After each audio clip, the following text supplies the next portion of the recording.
కనబడని ఎన్నో పోరాటాలు వస్తాయని తెలిసిన దేవుని మీద ఆనుకొని ఒక దర్శనముతో పోరాటాలకు కూడా తలవొగ్గి ఎదురు నిలిచి సేవ చేసే ఒక సేవకుని ఎదుట ఎన్నో పోరాటాలు ఉన్నాయి. అది గ్రహించిన వాళ్ళు ధన్యులు. మీరు అనుకుంటారు ఏమందలే వీళ్ళకంటే అసలు లగ్జరీ లైఫ్ ఇంకెవరుందని చాలా మంది సేవకుని చూసి అనుకుంటారు. నీకు కనపడేది తెల్ల చొక్కానే.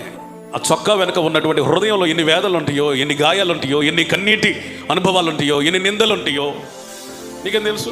సేవకుడు నీ బలహీనతలో ఏడవగలడు. నువ్వు పండుగ చేసుకుంటా ఉంటే నవ్వుతూ ఉండగలడు.